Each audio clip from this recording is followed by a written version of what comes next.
जीवन में दुख और सुख तो आएंगे। दुख और सुख एक ही सिक्के के दो पहलू हैं। जिस प्रकार से दिन के बाद में रात आती है, रात के बाद में पुनः दिन आता है, उसी प्रकार से जीवन में दुख के बाद में सुख भी आएगा तो सुख के बाद में दुख भी आएगा। इसलिए दोनों के लिए हमेशा तैयार रहना चाहिए। अरे हमारे ठाकुर जी का जीवन अगर आप एक मानवीय दृष्टिकोण से अगर आप विचार करोगे तो आप देखो, जिस जेल का नाम सुनकर के ही अपन लोग घबरा जाते हैं, हमारे श्री ठाकुर जी का जन्म ही जेल में हुआ। नवजात शिशु को अपन पता नहीं महीने भर 2 महीने तक तो घर से बाहर निकालने में हिचकिचाते हैं। जो नवजात शिशु होता है उसको अपन घर से बाहर नहीं निकालते हैं, लेकिन ठाकुर जी को तो जन्म लेने में देर लगी, लेकिन गोकुल जाने में देर नहीं लगी। तुरंत तो सूप में पोड़ाया, खराब मौसम था, उसके बाद भी लेकर के गए। ठाकुर जी ने ठीक से माखन मिश्री खाना नहीं सीखा, उससे पहले ही पूतना जहर पिलाने के लिए आ गई।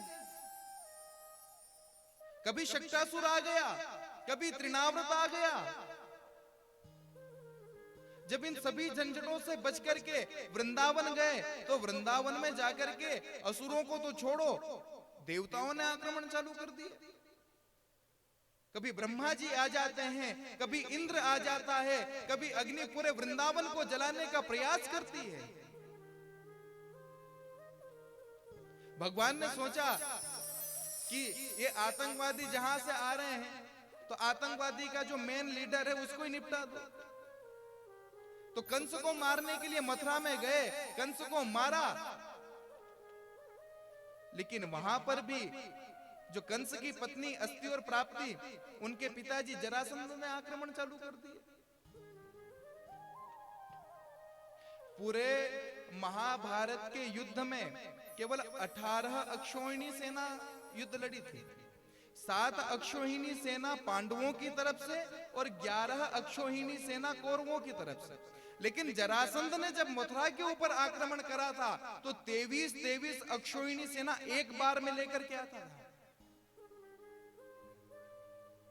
महाभारत का युद्ध अपन सबसे बड़ा मानते हैं, तो महाभारत के युद्ध में तो सेनाओं की संख्या कम थी, लेकिन जरासंध ने जब आक्रमण करे मथुरा के ऊपर तो 23 अक्षौहिणी सेना एक साथ में लेकर के आता था। 17 बार भगवान ने हराया।